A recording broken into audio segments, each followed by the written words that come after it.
Chapter 91. Modeur and son. The Count of Monte Cristo bowed to the 5 young men with a melancholy and dignified smile, and got into his carriage with Maximilian and Emmanuel. Albert, Beauchamp, and Château remained alone. Albert looked at his 2 friends, not timidly, but in a way that appeared to ask their opinion of what he had just done. "Indeed, my dear friend," said Beauchamp first, who had either the most feeling or the least dissimulation, "allow me to congratulate you. This is a very unhoped-for conclusion of a very disagreeable affair." Albert remained silent and wrapped in thought. Château contented himself with tapping his boot with his flexible cane. "Are we not going?" said he, after this embarrassing silence. "When you please," replied Beauchamp. "Allow me only to compliment M. de Morcerf, who has given proof today of rare chivalric generosity." "Oh, yes," said Château. "It is magnificent," continued Beauchamp, "to be able to exercise so much self-control." "Assuredly. As for me, I should have been incapable of it," said Château, with most significant coolness. "Gentlemen," interrupted Albert, "I think you did not understand that something very serious had passed between M. de Monte Cristo and myself." Possibly, said Beauchamp immediately. "But every simpleton would not be able to understand your heroism, and sooner or later you will find yourself compelled to explain it to them more energetically than would be convenient to your bodily health and the duration of your life. May I give you a friendly counsel? Set out for Naples, The Hague, or St. Petersburg, calm countries, where the point of honor is better understood than among our hot-headed Parisians. Seek quietude and oblivion, so that you may return peaceably to France after a few years." I am in Utrecht, M. de Château. "That is quite my opinion," said the gentleman. "Nothing induces serious duels so much as a duel forsworn." "Thank you, gentlemen," replied Albert, with a smile of indifference. "I shall follow your advice, not because you give it, but because I had before intended to quit France. I thank you equally for the service you have rendered me in being my seconds. It is deeply engraved on my heart, and, after what you have just said, I remember that only." Château and Beauchamp looked at each other. The impression was the same on both of them, and the tone in which Morcerf had just expressed his thanks was so determined that the position would have become embarrassing for all if the conversation had continued. "Goodbye, Albert," said Beauchamp suddenly, carelessly extending his hand to the young man. The latter did not appear to arouse from his lethargy. In fact, he did not notice the offered hand. "Goodbye," said Château in his turn, keeping his little cane in his left hand, and saluting with his right. Albert's lips scarcely whispered "goodbye," but his look was more explicit. It expressed a whole poem of restrained anger, proud disdain, and generous indignation. He preserved his melancholy and motionless position for some time after his 2 friends had regained their carriage. Then, suddenly unfastening his horse from the little tree to which his servant had tied it, he mounted and galloped off in the direction of Paris. In a quarter of an hour, he was entering the house in the Rue du Helder. As he alighted, he thought he saw his father's pale face behind the curtain of the Count's bedroom. Albert turned away his head with a sigh, and went to his own apartments. He cast one lingering look on all the luxuries which had rendered life so easy and so happy since his infancy. He looked at the pictures, whose faces seemed to smile, and the landscapes, which appeared painted in brighter colors. Then he took away his mother's portrait, with its oaken frame, leaving the gilt frame from which he took it black and empty. Then he arranged all his beautiful Turkish arms, his fine English guns, his Japanese china, his cups mounted in silver, his artistic bronzes by Feuchers or Barry, examined the cupboards, and placed the key in each, threw into a drawer of his secrétaire, which he left open, all the pocket money he had about him, and with it the 1,000 fancy jewels from his vases and his jewel boxes. Then he made an exact inventory of everything, and placed it in the most conspicuous part of the table. After putting aside the books and papers which had collected there, at the beginning of this work, his servant, notwithstanding orders to the contrary, came to his room. "What do you want?" asked he, with a more sorrowful than angry tone. "Pardon me, sir," replied the valet. "You had forbidden me to disturb you, but the Count of Morcerf has called me." "Well," said Albert, "I did not like to go to him without first seeing you. Why? Because the Count is doubtless aware that I accompanied you to the meeting this morning.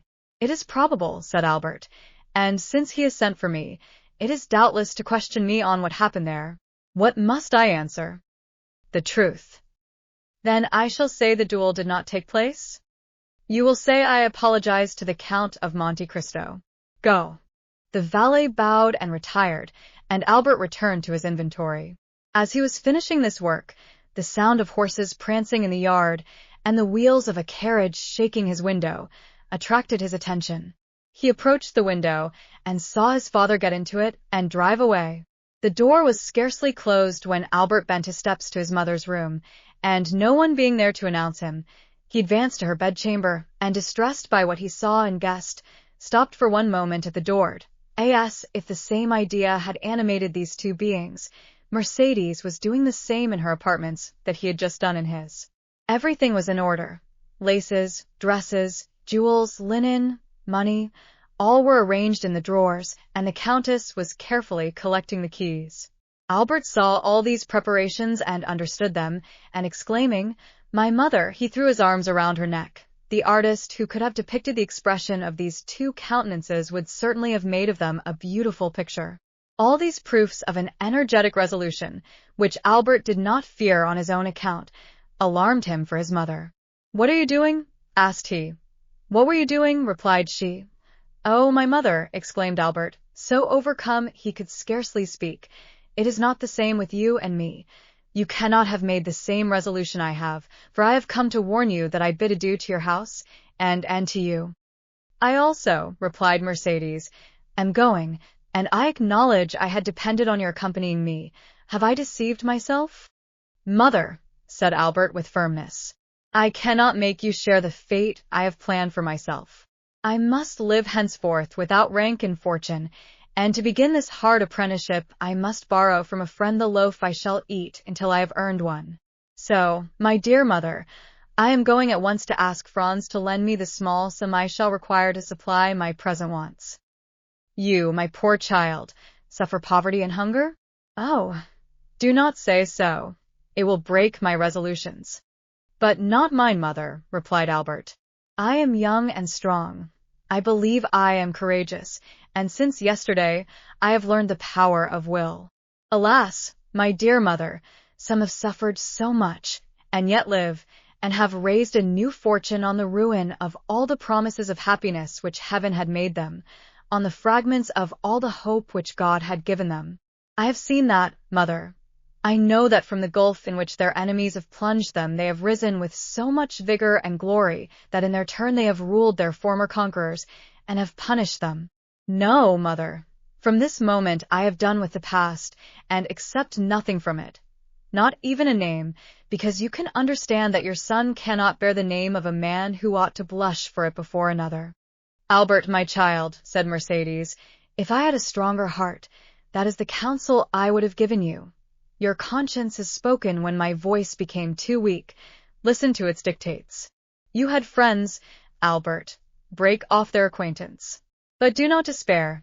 You have life before you, my dear Albert, for you are yet scarcely 22 years old, and as a pure heart like yours wants a spotless name, take my father's, it was Herrera. I am sure, my dear Albert, whatever may be your career, you will soon render that name illustrious. Then, my son, return to the world still more brilliant because of your former sorrows, and if I am wrong, still let me cherish these hopes, for I have no future to look forward to. For me the grave opens when I pass the threshold of this house." "I will fulfill all your wishes, my dear mother," said the young man.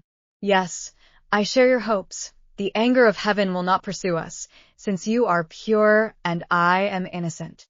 But, since our resolution is formed, let us act promptly.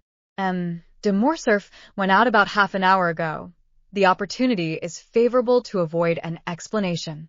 "I am ready, my son," said Mercédès. Albert ran to fetch a carriage.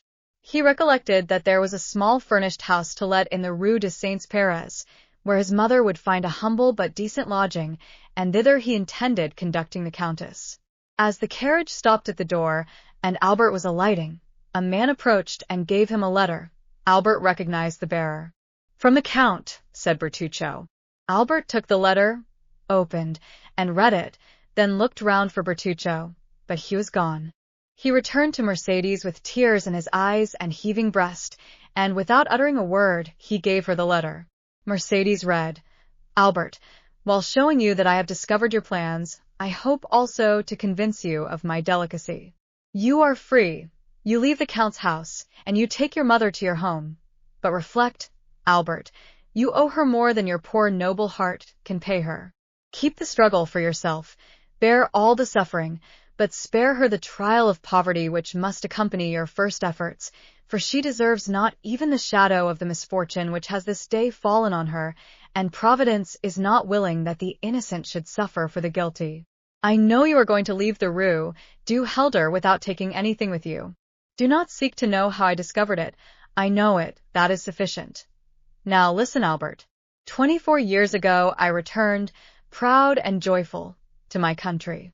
I had a betrothed, Albert, a lovely girl whom I adored, and I was bringing to my betrothed 150 louis, painfully amassed by ceaseless toil. This money was for her. I destined it for her, and, knowing the treachery of the sea, I buried our treasure in the little garden of the house my father lived in at Marseilles, on the Allées de Mailhan. Your mother, Albert, knows that poor house well. A short time since I passed through Marseilles, and went to see the old place, which revived so many painful recollections, and in the evening I took a spade and dug in the corner of the garden where I had concealed my treasure. The iron box was there.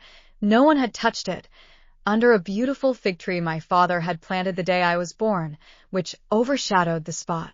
Well, Albert, this money, which was formerly designed to promote the comfort and tranquillity of the woman I adored, may now, through strange and painful circumstances, be devoted to the same purpose. Oh, feel for me, who could offer millions to that poor woman, but who return her only the piece of black bread forgotten under my poor roof since the day I was torn from her I loved. You are a generous man, Albert, but perhaps you may be blinded by pride or resentment. If you refuse me, if you ask another for what I have a right to offer you, I will say it is ungenerous of you to refuse the life of your mother at the hands of a man whose father was allowed by your father to die in all the horrors of poverty and despair. Albert stood pale and motionless to hear what his mother would decide after she had finished reading this letter. Mercedes turned her eyes with an ineffable look towards heaven. I accept it, said she. He has a right to pay the dowry, which I shall take with me to some convent. Putting the letter in her bosom, she took her son's arm, and with a firmer step than she even herself expected, she went downstairs.